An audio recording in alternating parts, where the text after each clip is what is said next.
Hey everybody, Phantom Claw here, and I'm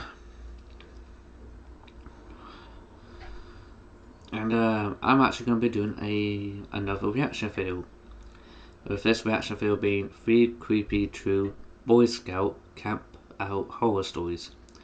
This is by Mr. Nightmare, and the link to this original video will be in the description box down below. And let's see how creepy these videos are, shall we?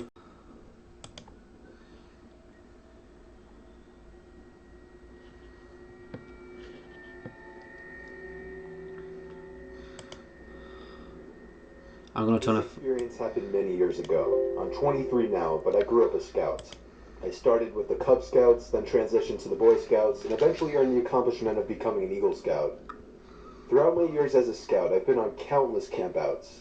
Many friends came and went as kids quit the Scouts throughout the years. But one friend who stuck it through the whole way with me was Justin. Me and Justin were in the same grade, and we were close friends. At the time of this experience, we were both going to be entering 10th grade, 15 years old. As weird as it sounds, I honestly don't even remember what park we were camping out at. It was just too long ago. As soon as everybody had arrived, Scoutmaster Davis led the group on our hike to the campsite. After setting up our tents and having a quick snack, Scoutmaster Davis led us on another hike as the sun was starting to set. He liked to take us on hikes in the dark, as he thought it taught good directional skills. On the way back, we had to use our flashlights since it was getting too dark. Mr. Davis played a little game to mess with the younger kids, acting like we were lost, and they had to find the way back. He had one of the younger kids start to lead the way back, but the kid soon froze in his tracks and looked to Mr. Davis, claiming he heard something. Mr. Davis acted all forest rangery, stepping forward and making a listening motion.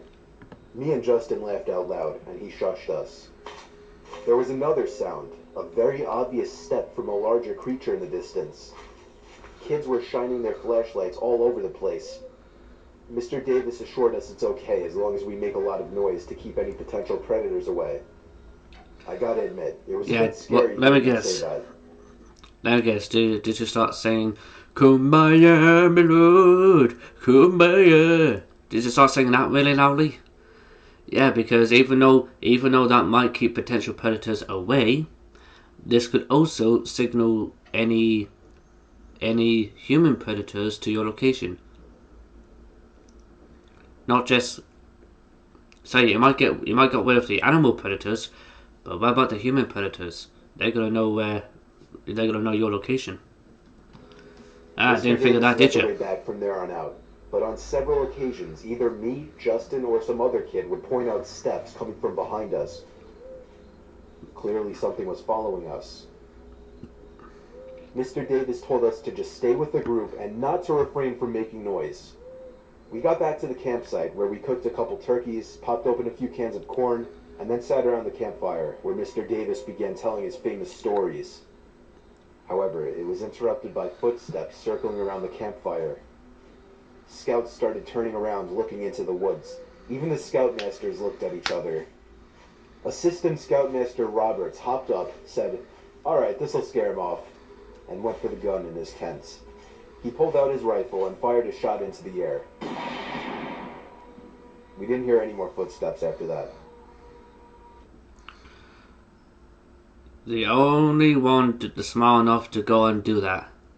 Grab a rifle, fire a round up in the air, and scare off any douchebags to trying to scare them, possibly have any malicious intent. After a whole hour of listening to Mr. Davis's Got a stories, thumbs up for me. Scouts started heading to their tents. Me and Justin were in the same tent, and knowing how early the Scoutmasters made us get up, we didn't really joke around for too long. The only sounds now were the crickets and the crackling of the fire outside. I fell asleep quickly, given how exhausted I was from all the hiking, but woke up to Justin nudging me. When my senses came to, I listened, and heard footsteps coming from outside the tent. The campfire was still lit outside, and it created a glow on the tent walls. But it also allowed us to see the shadow outline of what was outside. A person. I whispered, "So what? It's probably someone just going to take a piss." He told me to open the zipper and peek outside. I did what he said, and to my horror, there was some heavy-built man with a sack over his head and a ripped working shirt, very clearly holding a big knife. He was walking around some of the other tents. I zipped the opening back up and told Justin to be quiet. We had no phones or anything, so we couldn't call one of the scoutmasters. All we could do was wait. We couldn't tell if or when the man had left. We just sat there for what felt like hours, waiting. And eventually, we felt... Did they have a weapon by some chance? Like even if it's just like a wooden stick, that still can be used as a weapon. Sleep. We awoke to one of the scoutmasters blowing that stupid wake-up horn. Me and Justin were surprised that we even fell asleep given the situation, but we immediately went to go tell our scoutmasters what we saw. All three of them took our claims very seriously and wanted to make sure we weren't joking. They had no choice but to tell everyone to pack up and call their parents to get a ride home within 3 hours. Now this is the At really least he did a weird smart part. thing by letting them Two of know. the younger kids in the group had their entire bag stolen, which mainly contained their clothing. When the scoutmasters went to investigate around their tents, we were all disturbed to see that there had been tiny holes carved into the tents, big enough for someone to look into. And that's exactly what the holes were for. The scoutmasters reported the incident to the town in which the park resides. It still horrifies me, given how real the situation was for me, that somebody literally followed us into the middle of the woods, spied on two 11 or 12-year-old kids while they slept, stole their clothes, and did whatever else. Thankfully, nobody was hurt, but the incident overall hurt the group, as some parents refused to allow their kids to go on any more campouts. I'm not surprised. Good thing this dude and his friend told the scoutmasters because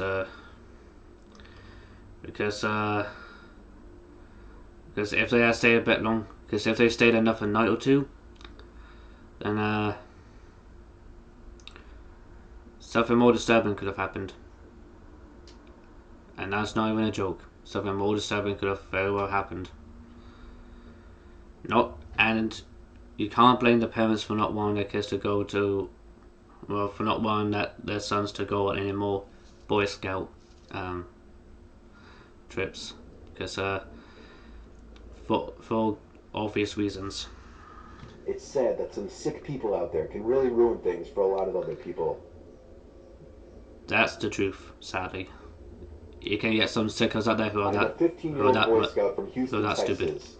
My troop flew us out to Denver, Colorado, and we drove to a camp called Camp Alexander, about 45 minutes away from Colorado Springs. Me and 4 other people in our troop were participating in the high adventure program that the camp offers. This basically means that we were doing things like climbing mountains and white water rafting. 4 days into our trip and nothing has happened to us. We set up our tents next to the Arkansas River, as we would be rafting in it the next day. I sleep very poorly in sleeping bags, and had been waking up covered in sweat every night, and that night was no different. Yeah, that sucks I when that woke up with happens. my face in a puddle of Waking up during drool the and night. sweating all over my body. I checked my watch, and it was around 3:40. Yeah, I can also say that does suck when you wake up and every couple hours in a hot sweat. And that's definitely happened to me a few times before. Not always, but sometimes. 45 a.m. I decided that it would be best for me to step out of my tent for a while and cool down. I put on a shirt and shorts and unzipped my tent.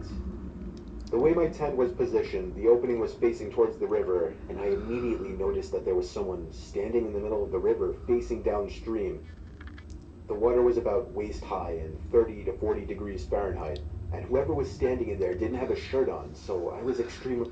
30 to 40 degrees Fahrenheit, uh, so that would be about something from anywhere from 8 to 16 degrees Celsius, I'm guessing. Unless I'm mistaken, I'm not very good at maths. confused. After a moment of staring, I realized that I knew this person. He was my friend, who I'll be referring to as Dalton for privacy reasons.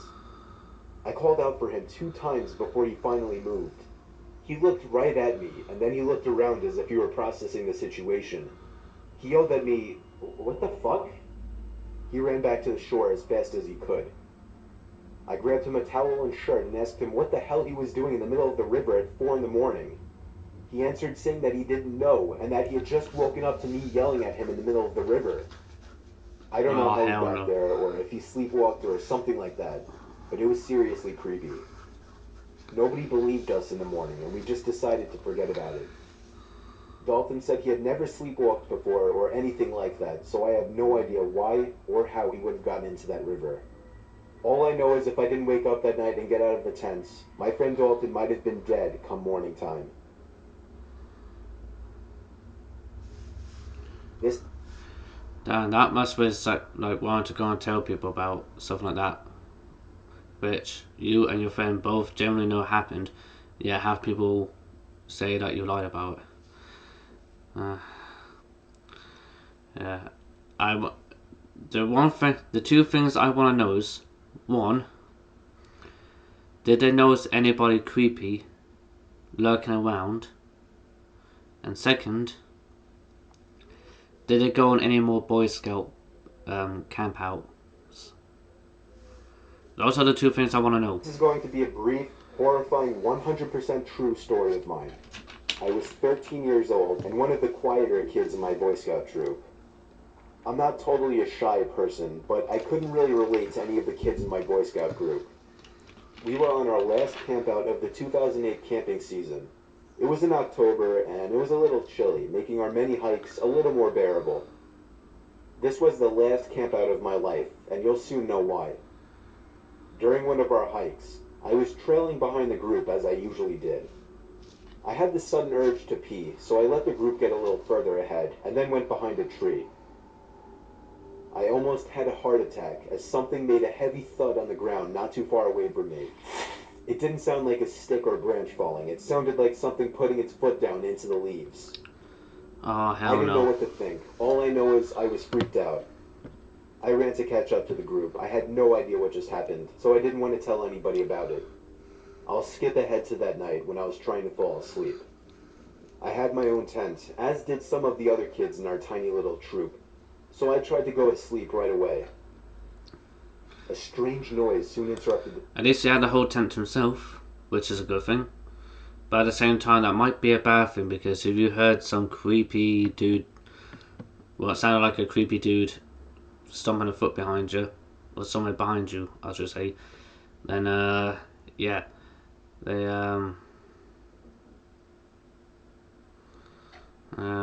you could actually could probably imagine that would you're not gonna be able to have anybody like next to you who would vouch for you for what you say if you were going to tell the scoutmaster. The silence, however. It sounded like breathing coming from a phone or something, and it seemed to be coming from inside my bag. After digging through my bag, I pulled out a big, heavy walkie-talkie. The only thing, I didn't bring or own that. Suddenly, in a deep, almost muffled voice, someone said into the walkie-talkie, "I'm watching you, kid." Oh I hell pressed down no. the talk button and said, "Who is this?" One of the other kids were clearly pranking me. There was no response, only this sudden static. "Is this Mike?" There was silence. And then, "I'm right outside your tent." Oh, The oh hell fabric of the no. tent suddenly started pushing in on me as something from outside. Oh hell no. Dude, if you got a pocket knife, then put up your pocket knife and stab his hand. I know I should not be telling you this, but in this situation, you have the right to defend yourself. If some creep like that comes at you, then you legally have the right to defend yourself. Was pushing into it. I screamed like a baby, and that's when Yeah, whoever or was screamed. outside ran into the woods. Two of my scoutmasters came rushing into the tent. I could barely even breathe, but I somehow managed to show them the walkie-talkie and explain what just happened. They lectured the kids for a few minutes, thinking it was one of them messing with me, but when I calmed down, I stepped in and told them that the voice was way too deep for it to have been any of them. We were all forced to share tents with two others that night. And the next day, we packed up and moved to a nearby campsite with another Boy Scout troop. Good. Smart move. I really Safety don't in know what we numbers. did with the Safety in walkie-talkie. numbers. I was emotionally disturbed, embarrassed, and I just wanted to go home. Don't be I embarrassed, confessed to dude. my Don't be parents that I would embarrassed. quit Boy Scouts after that incident. It was by far the scariest experience of Dude, my don't be life. embarrassed.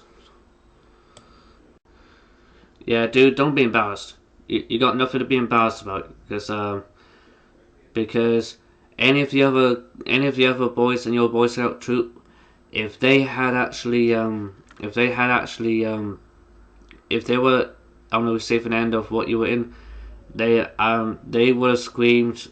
They would have screamed in the exact same way you did. So you got nothing to be ashamed of. Damn. Yeah.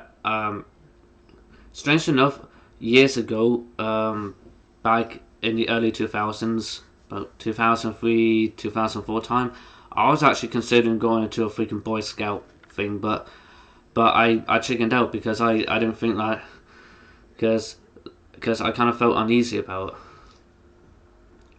Because I had this really bad vibe that if I were to join the so-called Boy Scout troop, something bad would have happened. And I'm glad I chose not to, because I don't want to have any of these creepy things happen to me. Uh, anyway, I hope you all enjoyed the reaction video. The link to this original video, that's on Mr. Nightmare's channel, will be in the description box down below. And until next time, goodbye for now.